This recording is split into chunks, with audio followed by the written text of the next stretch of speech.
বছর পর 1996 সালে 12 জুনের সাধারণ নির্বাচনে জয়লাভের মধ্য দিয়ে বাংলাদেশ আওয়ামী লীগ সরকার গঠন করে।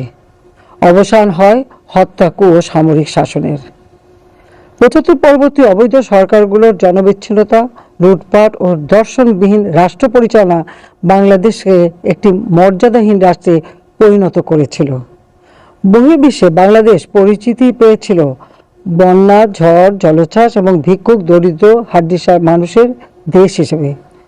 তখন দেশে দারিদ্র্যের হার ছিল প্রায় 55% ও প্রান্তিক জনগোষ্ঠীর জন্য বিভিন্ন ভাতা চালু, তাদের জন্য বিশেষ কর্মসূচি যেমন আশ্রয় প্রকল্প, ঘরে ফেরা, কমিউনিটি ক্লিনিক স্থাপনের মতো কর্মসূচি দারিদ্র্য বিমোচন এবং প্রান্তিক মানুষের জীবনমান উন্নয়নে বিশেষ ভূমিকা রাখা। বিভিন্ন খাতে স্বল্প, মধ্যম ও দীর্ঘমেয়াদী নীতিমালা গ্রহণ করি, যার সুদূর প্রসারী প্রভাব পড়েছে অর্থনীতিতে।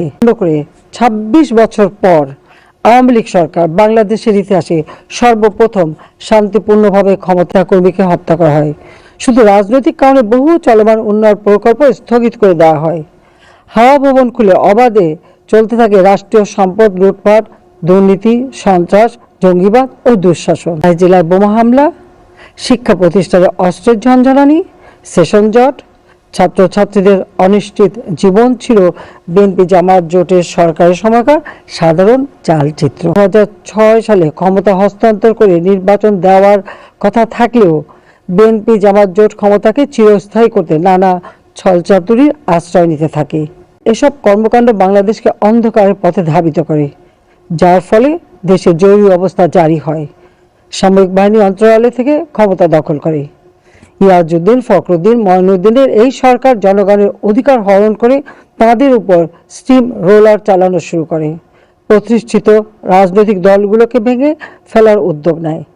আমাকে এবং আমার দলের বহু নেতাকর্মী সহ অন্যান্য দলের নেতাকর্মীদের বন্দী করা হয়। ভিন্ন দল গঠন করার চেষ্টা করে নির্বাচন অনুষ্ঠানের উদ্যোগ নেয়। কিন্তু তাদের এই চক্রান্তের বিরুদ্ধে সচেতন দেশবাসী ঐক্যবদ্ধভাবে রুখে দাঁড়ায়। জনগণের আন্দোলনের মুখে তারা নবম সংসদ নির্বাচন দিতে বাধ্য হয়। তালিকা প্রণয়ন, 1,23,00,000 ভুয়া ভোটার লিস্ট থেকে বাতিল এবং স্বচ্ছ ব্যালট বাক্স ব্যাপকভাবে 233টি আসনে বিজয়ী হয়। আর বিএনপি এককভাবে মাত্র 30টি আসনে জয়ী হয়।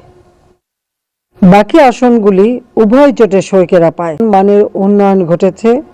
মানুষ আজ স্বপ্ন দেখে উন্নত জীবনের, স্বপ্ন দেখে সুন্দরভাবে।